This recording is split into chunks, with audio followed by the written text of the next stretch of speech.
Emmanuelle Seigné, 56 ans, s'est mise à nu. D'abord dans son livre, Une vie incendiée, édition de l'Observatoire, récit autobiographique où elle défend son mari Roman Polanski, accusé de plusieurs agressions sexuelles et menacé d'extradition aux États-Unis pour être jugé pour l'affaire Samantha Gamet, remontant à 1977. Puis dans ses interviews organisées pour la promotion de son ouvrage. La polémique n'a pas tardé après son entretien dans 7 à 8 qui tranche avec les #métaux.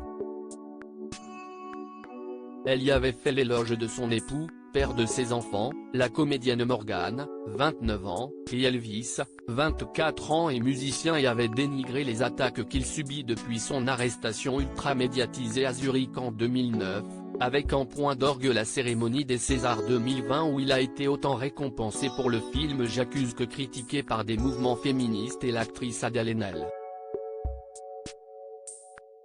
Son portrait dans Libération ce 26 octobre revient sur la femme rebelle qu'elle est et notamment sur le couple atypique qu'elle forme avec le réalisateur franco-polonais. Quand Emmanuelle Seigné avait rencontré Roman Polanski, elle était alors âgée de 18 ans et passait son baccalauréat. Elle était mannequin et avait du caractère, capable d'envoyer paître les dragueurs lourds comme les prédateurs. Quand elle a croisé le cinéaste, elle était jeune mais ne se sentait pas en danger, bien au contraire. Polanski a 33 ans de plus qu'elle et 5 cm de moins. Il mesure 1,65 m, elle le toise de son 1,70 m, écrit Libération. Pour elle, il n'était que charme et gentillesse, victime des filles qui lui tournaient autour, toutes les filles lui couraient après, ce n'était pas toujours facile pour moi. Sur un tournage, elle raconte qu'une de ses accusatrices actuelles rôdait non loin de leur bungalow, jalouse d'elle.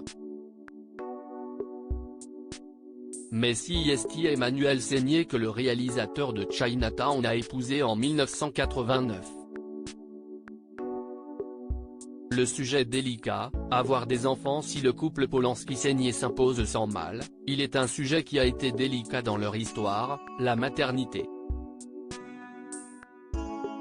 En effet, la mère de Roman était enceinte au moment de sa mort à Auschwitz, l'actrice avait d'ailleurs été outrée par les attaques de féministes qui demandaient dans leurs manifestations à gazer Polanski. Et puis il y a eu la tragédie ultime, le meurtre de Sharon Tate, jeune épouse de Polanski en 1969, par des disciples de la secte de Charles Manson. Elle était enceinte de 8 mois lors de l'horrible drame qui a traumatisé à jamais le cinéaste. Mais Emmanuelle Seigné a un allant qui emporte toute angoisse, heureuse nature qui lui permet de passer outre à bien des désagréments, écrit Libération.